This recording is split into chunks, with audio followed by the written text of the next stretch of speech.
right now, I mean, there are literally millions of people sitting cross-legged, breathing deeply, and, just trying to achieve some kind of profound spiritual awakening. Oh, yeah, absolutely. Millions. And it's universally prescribed as this, like, ultimate cure for our modern, super high-stress lives. Yeah. But we really need to ask, what happens when that exact same practice, the meditation, the yoga, the breathing exercises, what happens when that triggers a severe, acute psychotic break? Right. Like, what happens when a practice that's designed to bring you peace completely fractures your reality? Well, it completely upends our conventional understanding of wellness, doesn't it? I mean, we are dealing with an incredibly potent biological and psychological force here. Yeah. And for a small but really significant number of practitioners, the pursuit of enlightenment turns into an energetic nightmare. It really does.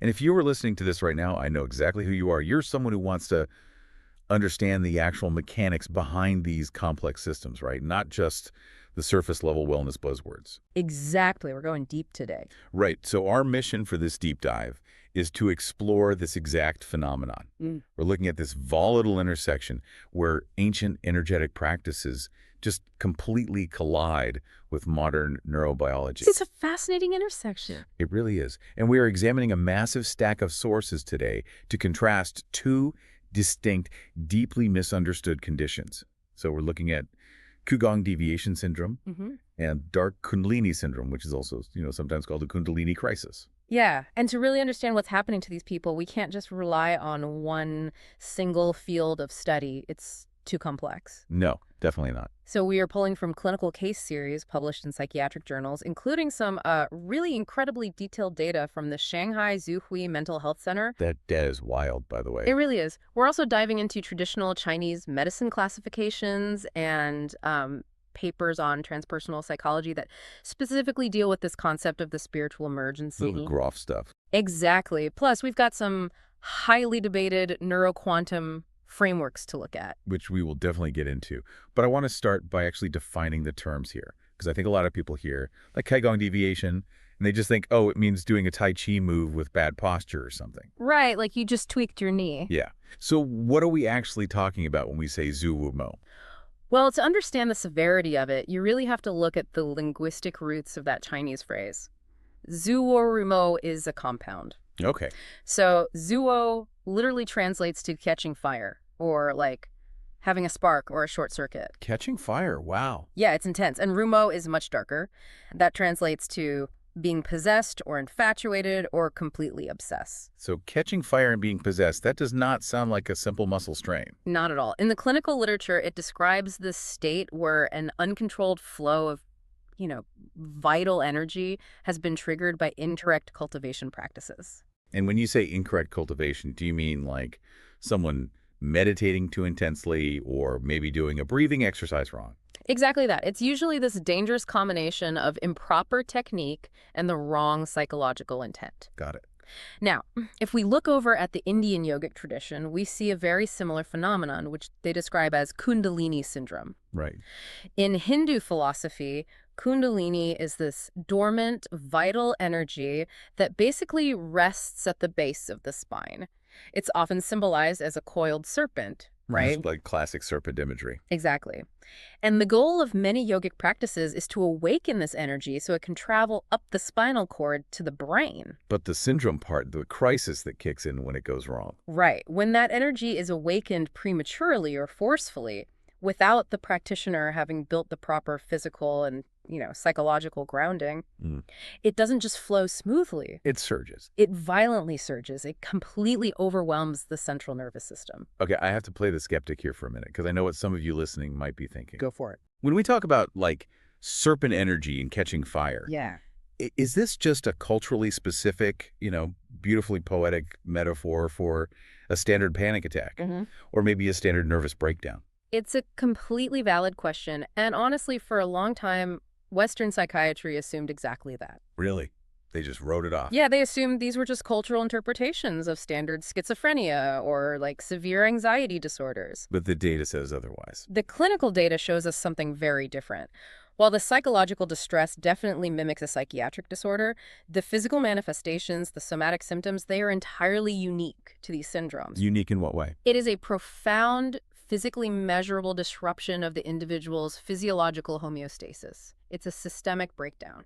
So we aren't just talking about being in a bad mood or feeling super anxious. How does traditional Chinese medicine actually map this systemic breakdown?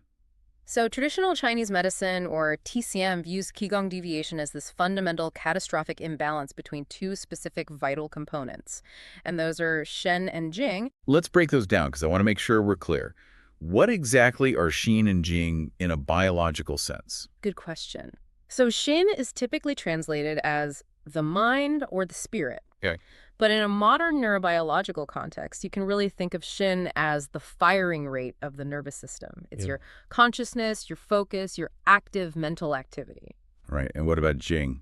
Jing, on the other hand, is the physical essence of the body. It is the material substrate. Like the actual tissues and chemicals. Exactly. Your hormones, your neurotransmitters, your deep reserves of physical biological energy. So just to use an analogy here, Xin is like the software running the programs on a computer, and Jing is the actual hardware, like the battery, the physical circuitry. That is a highly effective way to think about it, yeah. Okay. Because when a practitioner becomes obsessively focused on their practice, which happens a lot when they are chasing a spiritual breakthrough or trying to, like, force an energetic awakening. Right. They get impatient. Yes. They push their Shen into overdrive.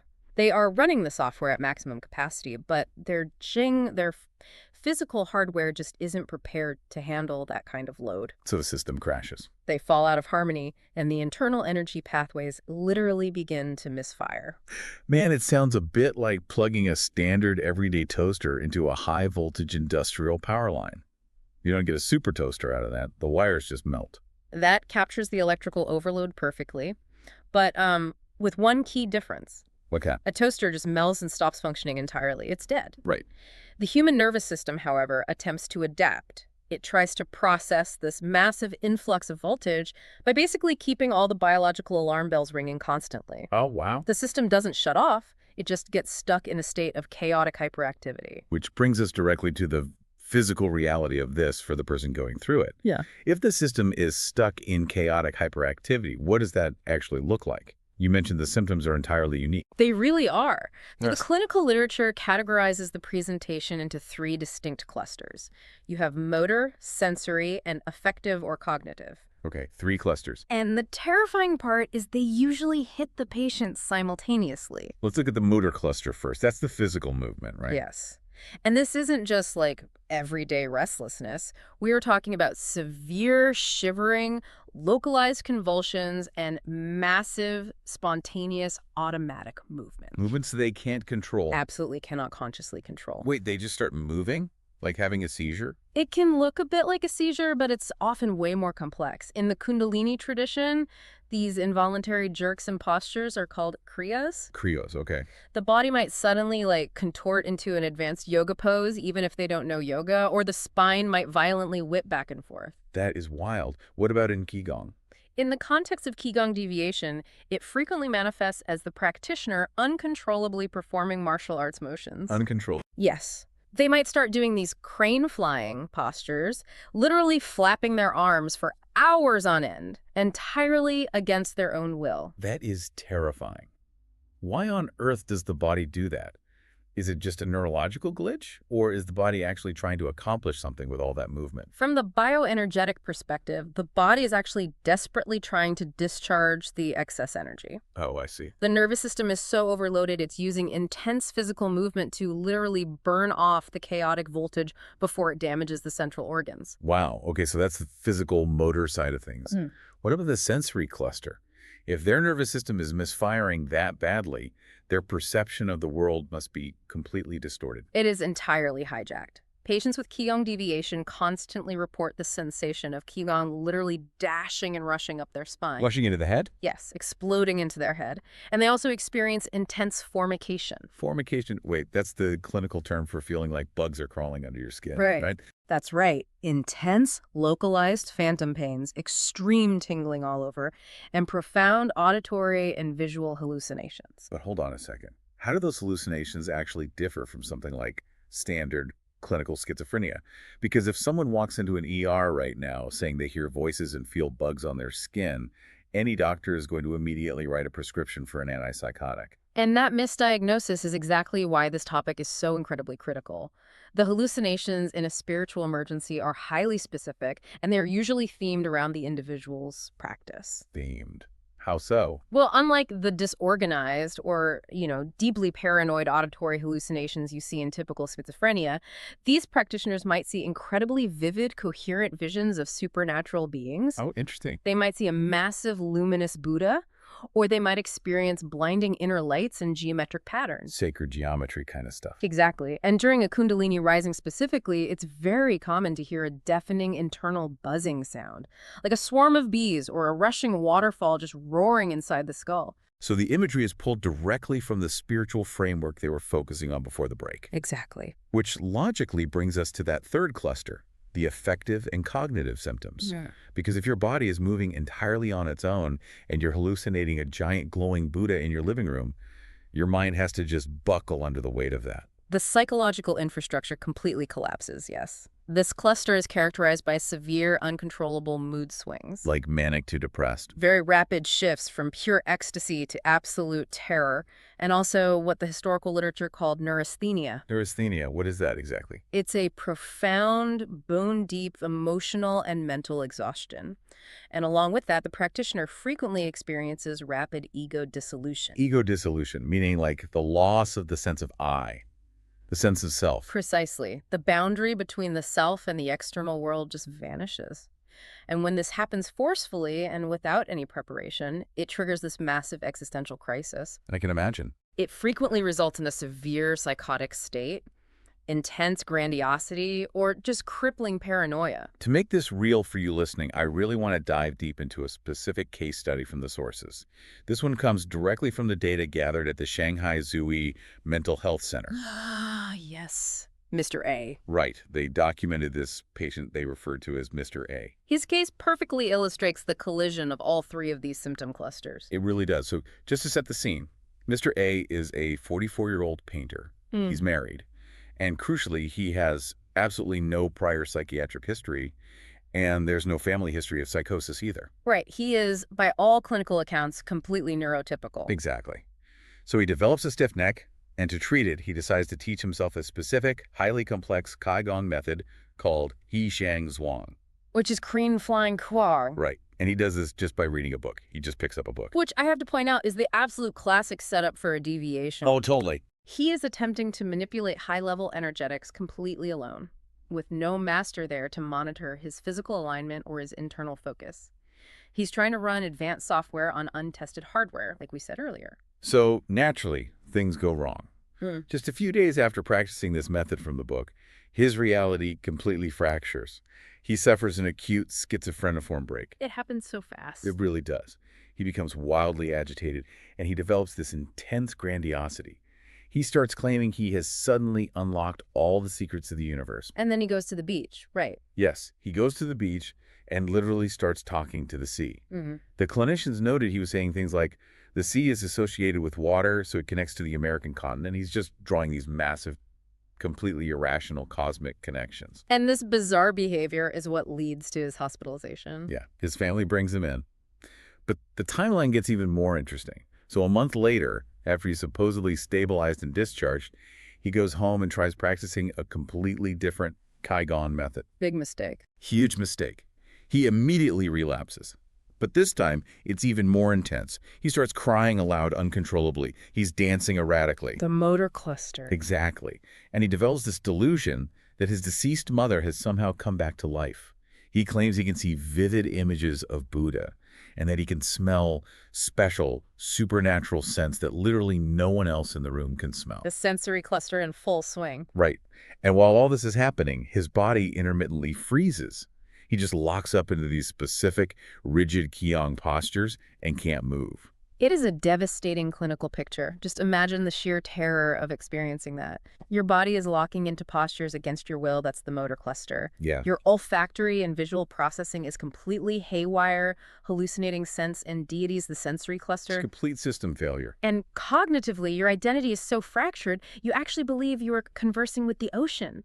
It frequently results in massive depersonalization and derealization. Depersonalization. That's when you feel like you aren't real. Right. Yeah, the person literally feels a complete detachment from reality.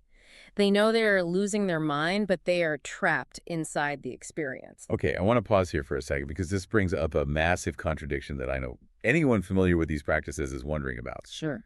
And a lot of spiritual traditions, Mm-hmm. Buddhism, Hinduism, deep meditative practices, things like ego dissolution, seeing inner lights, and feeling a deep connection to the universe.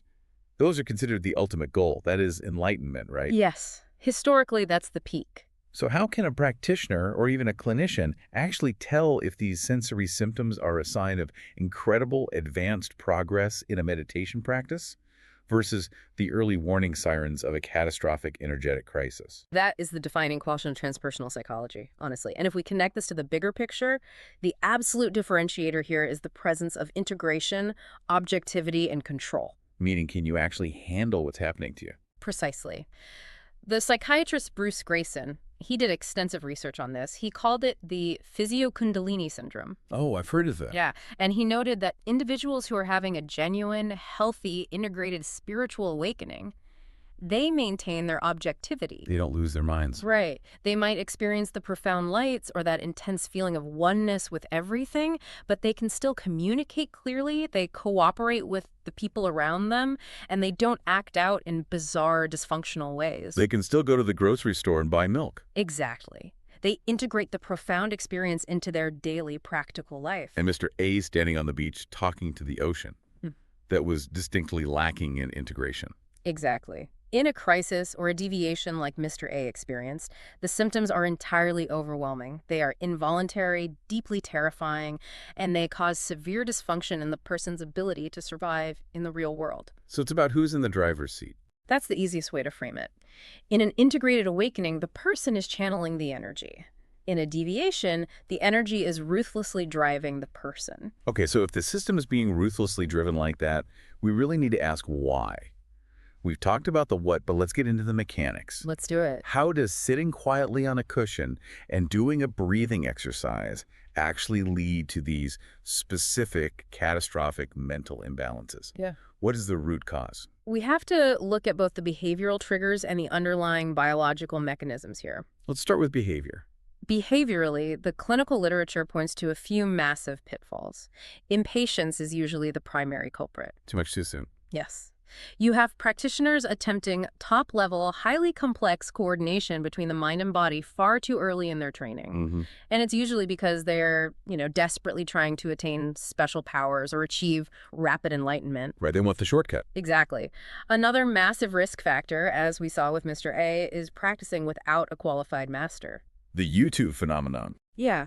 Relying on a book or a video means no one is there to correct the microtensions in your physical posture, and those tensions physically block the energy. Got it.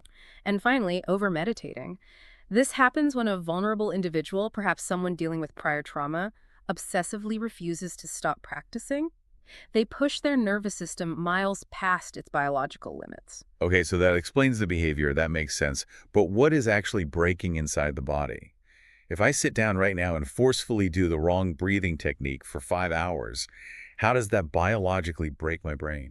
To understand the physical breakdown, we have to look at the HPA axis. That's the hypothalamic pituitary adrenal axis. Okay, the HPA axis, that's the body's central stress response system, right? Exactly. Walk us through exactly how that works in this specific context. When a practitioner forcefully pushes high voltage keys or Kundalini energy through neural pathways that just haven't been slowly adapted to handle it, it triggers a massive somatic shock. A shock to the system. Right.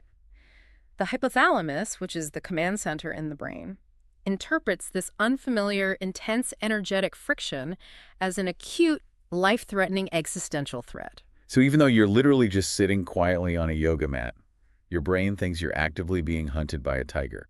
Biologically, yes, that is exactly what is happening. The hypothalamus sends a panic signal to the pituitary gland, which in turn signals the adrenal glands to just flood the body with adrenaline and cortisol. The fight or flight juice. Yes, the sympathetic nervous system is fully activated, locking the body into a state of fight, flight, or freeze. But because the practitioner keeps meditating, trying to push through the discomfort. The switch stays on. The HPA axis gets totally stuck in the on position. And what happens when the body is constantly flooded with cortisol like that, day after day? It leads to a state called kakostasis. Kakospasis. Yeah, homeostasis is balance, right? Kakostasis is a severe, debilitating form of chronic stress. The constant cortisol exposure physically degrades the tissues. It eats away at you. It does. It manifests as extreme hypervigilance, severe immune dysregulation, and eventually that profound neurasthenia we talked about, the deep emotional exhaustion. The battery is just completely drained. Entirely drained because the body has been running the emergency alarm system to 247 for weeks. That makes perfect physiological sense. The sheer mechanical stress of chronic cortisol can absolutely cause a psychiatric breakdown. But, our sources take this a massive step further. They do go pretty far out there. They don't just stop at the endocrine system. They introduce something called the neuroquantum framework to explain the hallucinations and the ego dissolution. I want to spend some time here because this is where the science starts sounding a whole lot like science fiction. It really does push the boundaries of conventional biology. So the neuroquantum framework relies heavily on the ORCHR theory. ORCHR, okay. That stands for Orchestrated Objective Reduction, which was developed by the Nobel laureate physicist Roger Penrose and the anesthesiologist Stuart Hameroff. Okay, let's break this down carefully for the listener. What exactly is this ORCHR theory proposing about human consciousness? Well, conventional neuroscience generally believes that consciousness emerges from the complex chemical and electrical signaling between neurons, right? The synaptic connections. Right, neurons firing back and forth. ORCHR argues something entirely different. It proposes that consciousness actually originates at a subatomic quantum level.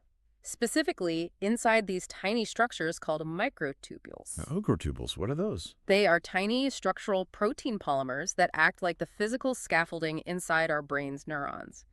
They are made of these things called tubulin dimers. Okay, scaffolding. Penrose and Hameroff suggest that these microtubules are capable of maintaining quantum superposition. Meaning they can hold multiple states of information at the exact same time, like a quantum computer. Precisely, and they argue that the collapse of these quantum states is what actually generates conscious awareness. Wait, so you're saying consciousness isn't just a chemical reaction, it's literally a quantum computation happening inside the physical scaffolding of our brain cells? That is the core premise of the theory, yes. Now, if we apply this to Qigong deviation, the neuroquantum framework suggests that overly intense, hyper-focused meditative practices might actually force these microtubules into a highly coherent, synchronized quantum state. Oh, wow. And if the practitioner's biological system, their Jing, isn't prepared to sustain that level of intense coherence, the entire system becomes unstable. And what happens when a delicate quantum state becomes unstable? It results in what they call quantum decoherence. The biological system loses its internal organization. It rapidly enters a state of positive entropy. There is Absolute chaos. According to this theory, this decoherence is the literal physical manifestation of the short circuit described in those ancient texts. It is zuhuo happening at a subatomic level, which leads directly to the bizarre hallucinations and the complete breakdown of reality processing. Okay, I have to push back hard on this for you listening, because we want to keep things grounded. While the ORCHR theory is incredibly fascinating, and I know we have an entire master's thesis in our sources analyzing its application to Kundalini, it is still highly, highly theoretical. Oh, without a doubt. A lot of mainstream neurobiologists completely reject it. They argue the brain is way too warm and too wet to sustain any kind of quantum coherence. And honestly, do we even need quantum mechanics to explain this? That's a fair point. You just explained how the HPA axis floods the brain with relentless cortisol, putting the person in permanent sympathetic overdrive. Isn't chronic cortisol and massive sleep deprivation entirely sufficient to induce a psychotic break and hallucinations? That is a very robust and very necessary critique. You're right, we do not strictly need quantum decoherence to explain why a practitioner loses their grip on reality.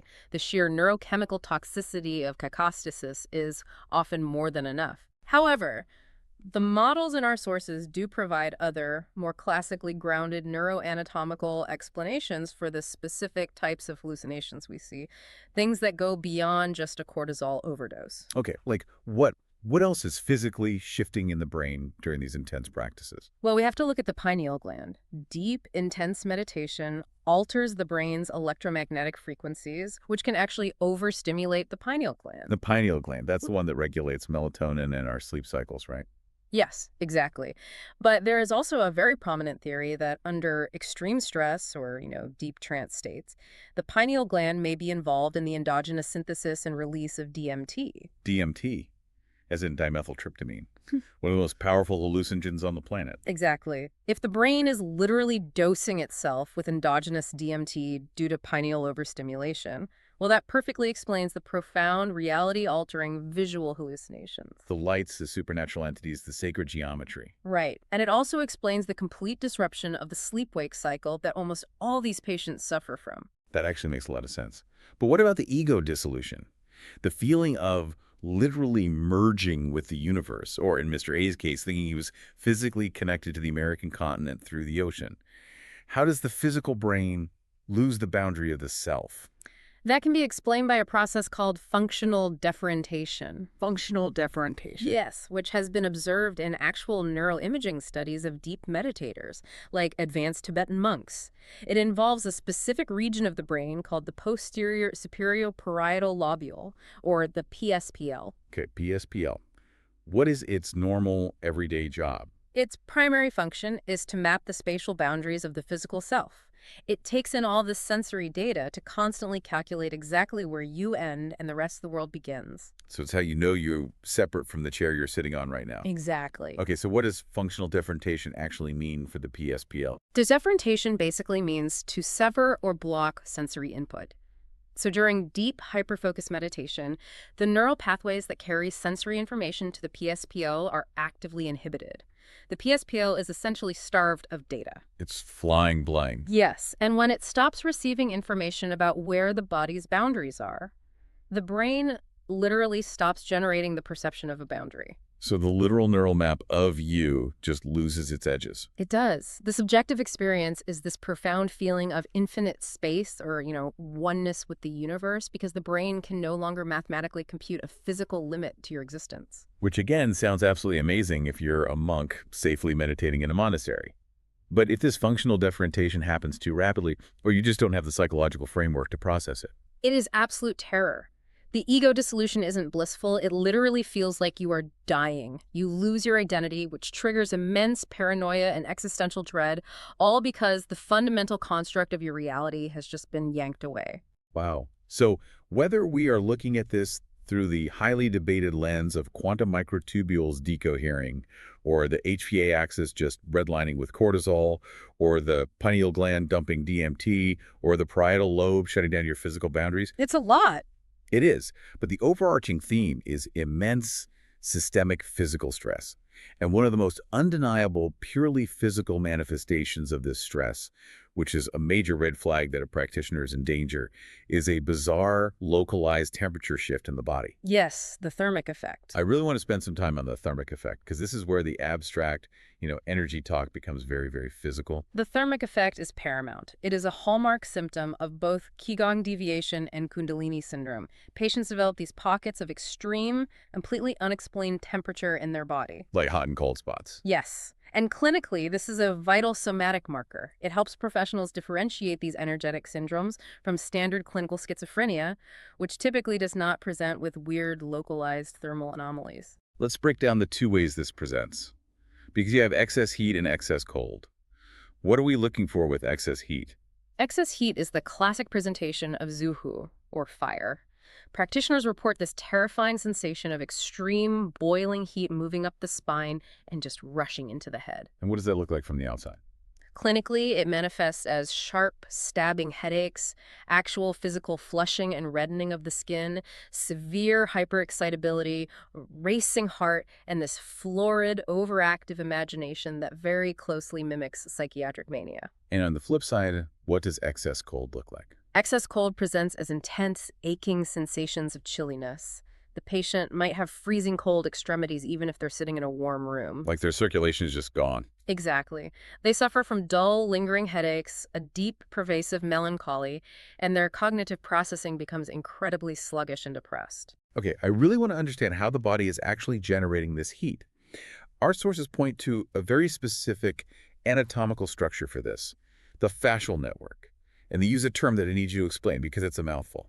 Piezoelectric triple helix collagen. It is a mouthful. Let's walk through this carefully. First, What is the fascial network actually doing in our bodies? The fascial network is this continuous web-like matrix of connective tissue that wraps around literally every muscle, bone, nerve, and organ in your body. Okay. For a long time, anatomists just thought of it as packing material, but we now know it is a highly sensitive, highly conductive, whole-body communication network. And the primary building block of this fascia is collagen. And the collagen is piezoelectric. Hmm. I know piezoelectricity has to do with pressure. Like the crystal in a standard, BBQ grill lighter. You click the button, the little hammer hits a quartz crystal, and the mechanical pressure generates an electric spark to light the gas. That is the exact mechanism. Piezoelectric materials generate an electrical charge in response to applied mechanical stress. The triple helix structure of collagen in our fascia is highly piezoelectric. Oh, wow. So when you move or stretch or even just breathe deeply, you are mechanically stressing the fascia, which generates a bioelectrical current. So the body is literally generating its own electricity through movement. Exactly. How does this turn into excess heat during a Qigong deviation? Think about the posture of a practitioner. If they have poor alignment, or maybe prior physical trauma, or even just deep psychological tension, they develop areas of stagnation or rigidity in their fascial network. The tissue gets all knotted up. Yes. Yeah. When they forcefully drive a massive surge of bioelectrical energy, or Kundalini, through the body, this energy hits those dense, knotted areas of fascia. It hits a roadblock. Exactly. Wow. The knotted tissue acts like an electrical resistor. It cannot conduct the charge cleanly. And just like in basic physics, when electrical current meets high resistance, the energetic flow is converted into localized heat. The friction. The friction is immense. And this also explains the involuntary tremors we talked about, the Kriyas, because the blocked electrical charge causes the surrounding muscle fibers to misfire and spasm as the body tries to forcefully shake the blockage loose. That makes the mechanics so much clearer, so let's build an analogy together to understand how to fix it. Yeah. If the body's energy system is like a car engine, excess heat means the engine is redlining. Yeah. The RPMs are way too high, there's too much friction, and the radiator is basically boiling over. Right. And if your engine is redlining, you absolutely do not step on the gas. You need to introduce coolant, and you need to shift the car into a low gear to reduce the RPMs and physically ground the vehicle's momentum. But if a patient has excess cold, it's a completely different mechanical failure. Excess cold means the battery is dying. Right. The alternator isn't charging, and the electrical system is just super sluggish. Right. To fix that, you actually need to step on the gas slightly. You have to rev the engine to spin the alternator and generate a charge to lift the system back to life. That analogy maps perfectly onto how traditional practitioners safely intervene and manage these temperatures. The treatments must be diametrically opposed based on the specific thermic presentation. You can't just treat everyone the same. Not at all. If a clinician applies a lifting technique to a patient who is already suffering from excess heat, it would be an absolute disaster. It would literally be adding fuel to a raging fire, worsening the psychosis. So what are the specific interventions? If I come in with excess heat, how does a practitioner physically ground my engine? For excess heat, the prescription involves slow, heavy, physical grounding movements, often focusing intensely on the feet and the legs. The whole goal is to draw that chaotic, boiling energy down out of the head, away from the brain, and anchor it deeply in the lower body, specifically in the lower abdomen, which TCM refers to as the lower dantian. Pulling it away from the hard drive and for excess cold. They require standing postures, much faster, more dynamic physical movements, and specific sharp breathing techniques that are explicitly designed to lift the ki and stimulate the sluggish, depressed nervous system. Which perfectly transitions us into the broader, really critical topic of intervention. Yeah. If someone is caught in one of these energetic nightmares, they are hallucinating, their body is twitching, they have intense heat in their skull, what's the path to recovery? How do professional practitioners actually identify this and correct the improper channeling? The first, and arguably the most difficult step in treatment, is achieving an accurate diagnosis. And this requires a massive paradigm shift in how Western medicine views these events. Right. We have to look closely at the transpersonal psychology framework we mentioned earlier, specifically the concept of the spiritual emergency, which was coined by the psychiatrists Stanislav and Christina Grof. The Grofs are legends in this space. What is their core argument regarding these crises? Their fundamental argument is that mental health professionals must not immediately dismiss these intense, non-ordinary states of consciousness as mere schizophrenia or standard pathology. The Grofs insist that these crises are often a crisis of growth. The crisis of growth.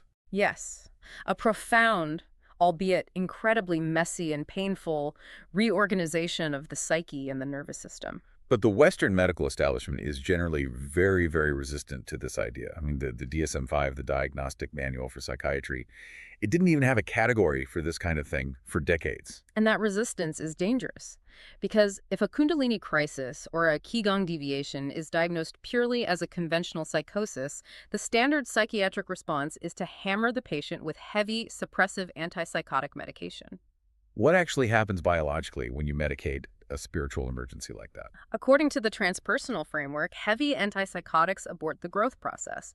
They chemically suppress the nervous system's attempt to discharge the energetic blockage. The individual is just left stranded mid-process. Stranded. That's awful. It is. They frequently end up in a chronic state of trauma, suffering from long-term physical pain, severe depression, and psychological numbing, because the underlying fascial and energetic blockage was just frozen in place rather than resolved. But we have to be incredibly careful here, and I want to make this very clear to you listening.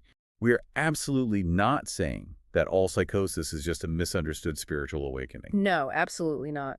And the Groffs themselves were very clear on this. This raises the vital issue of differential diagnosis. If a true pre-existing psychotic disorder like latent schizophrenia or bipolar mania is triggered by the stress of intense meditation, that patient absolutely requires immediate conventional psychiatric intervention and medication. The line between a spiritual emergency and standard psychosis seems razor thin. It is razor thin. So how does a clinician actually tell the difference? If Mr. A walks into the clinic, how do they know if he needs an antipsychotic or an energetic intervention?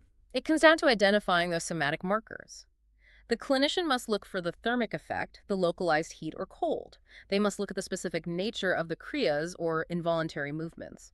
And crucially, as we discussed earlier, they assess the patient's ability to maintain some level of objective awareness about their distress. The integration piece. Exactly. A patient in a spiritual emergency can often say, I know these visions aren't normal, I know I need help, whereas a patient in standard psychosis completely integrates the delusion as reality.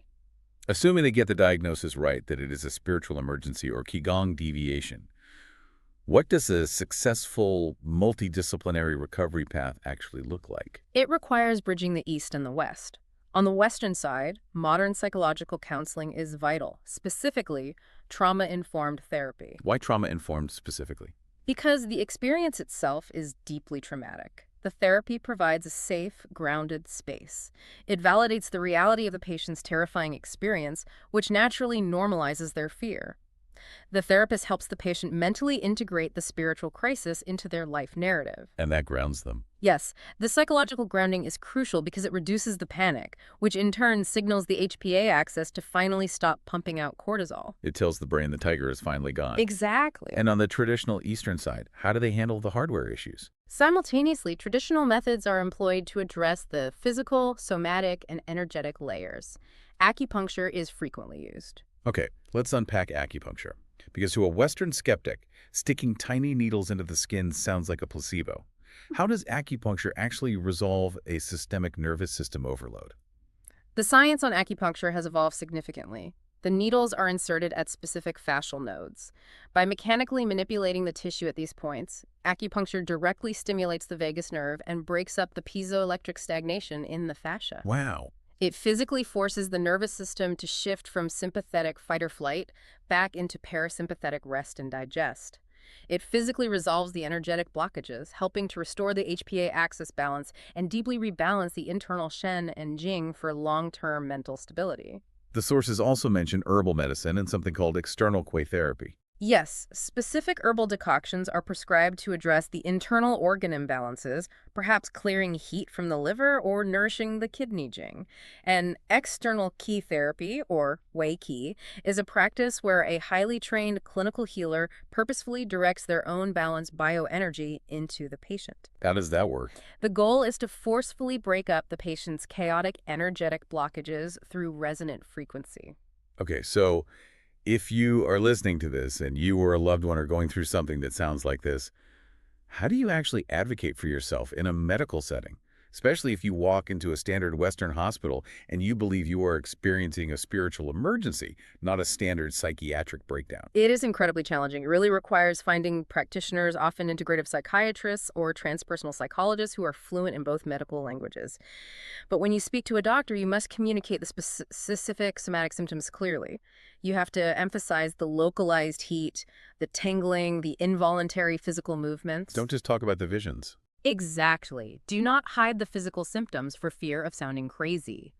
Bringing established clinical literature, like Bruce Grayson's Physio-Kundalini Syndrome Index, can actually help provide a recognizable scientific framework for a traditional doctor who might not be familiar with the transpersonal literature. You have to speak their language. The physical symptoms are the key to unlocking the correct differential diagnosis. That is incredibly valuable, practical advice. Yeah. But as with all things in medicine and mechanics, prevention is the absolute best medicine. Always. We don't want anyone listening to reach the point where their HPA axis is redlining and they're experiencing extreme depersonalization. So let's pivot to the practical application. Let's build a comprehensive learner's guide, a highly practical, actionable safety plan, and a daily habit checklist for beginners who are just starting out with any kind of intense, energetic cultivation routine. I agree. This is arguably the most important part of our entire discussion. The literature is unanimous on this. These energetic practices are immensely powerful and they require immense respect. Let's establish the absolute red flags first. Okay, what are the key warning signs that dictate a practitioner must immediately stop their daily practice? Based on the clinical data in the sources, number one is sleep disturbances and severe insomnia. If you can't sleep, stop. Yes. If your daily meditation or breathing practice is wiring you so intensely that you cannot sleep, it means your pineal gland is dysregulating and your HPA axis is pumping too much cortisol. Insomnia is the canary in the coal mine. And the second major warning sign. Feeling a sudden, unprovoked detachment from reality or depersonalization. If you are going about your day and suddenly feel like you are floating outside your body, or your family members feel like alien strangers to you, it means the practice is dissolving your ego boundaries and your PSPL too quickly. Your Shen is detaching from your Jing. That's terrifying. Third is the thermic effect we spend so much time on, right? Yes. Extreme, unmanageable heat, particularly rushing up the spine and into the head, accompanied by sharp headaches or pressure behind the eyes. And the fourth. Any uncontrolled, intense physical twitches, spasms, or kriyas that persist outside of your dedicated practice session. Right. If you're sitting at your desk working and your spine violently jerks, your system is overloaded. If you experience any of these four signs, you must hit the pause button on your cultivation routine immediately. You have to stop generating voltage. Okay, so those are the emergency brakes. But how do we prevent those red flags from ever showing up in the first place? Let's build a safety checklist for new students. Let's do it. Rule number one, which we saw violated in almost all the severe case studies, including Mr. A, do not self-teach solely from books and definitely not from YouTube or TikTok. It cannot be stressed enough. You cannot learn the microscopic subtleties of internal energetic mechanics from a screen. You need a qualified, live instructor in the room with you. They need to observe your physical alignment, correct your posture, and ensure your internal focus isn't creating fascial tension. Rule number two, do not rush the process to attain special powers or rapid enlightenment. The Eastern traditions all emphasize that progress must be excruciatingly gradual, right? Yes. The physical vessel, the Jing, must be strengthened, purified, and adapted over years before it can safely handle high-voltage Qi. Impatience is the absolute fastest route to Zuhu Mo. And rule number three, you must rigorously check your psychological state before engaging in any intense practice. Crucial point. If you are currently dealing with severe trauma, extreme life stress, a recent painful breakup, or if you have any history of psychotic episodes, intense energetic cultivation is strictly contraindicated. Your nervous system is already heavily burdened. Adding massive bioenergetic stress will just overload the circuit and cause a break.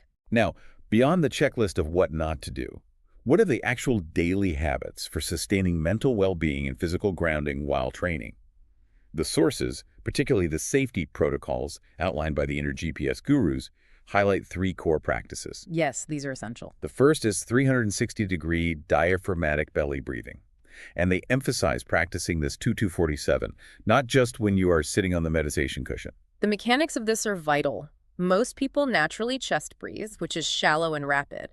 Chest breathing signals to the nervous system that you are in a state of stress, physically locking you into sympathetic fight or flight mode. But when you breathe deeply from the belly, When you breathe deeply, expanding the abdomen 360 degrees, you pull the diaphragm down. This creates negative pressure in the chest cavity and physically massages the internal organs. More importantly, this mechanical action directly stimulates the vagus nerve. cranial nerve acts. Exactly. The vagus nerve is the superhighway of the parasympathetic nervous system. When stimulated, it releases acetylcholine, which slows the heart rate and forces the body into rest and digest mode. It biologically proves to the brain that the organism is perfectly safe.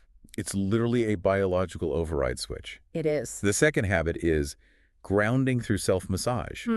Using techniques like self-patting, vibrating the limbs, and deep self-massage to physically bring your awareness out of the ethereal, out of your racing mind, and forcefully back into the dense physical tissue of your body. This is how you manage the fascial tension before it becomes a problem.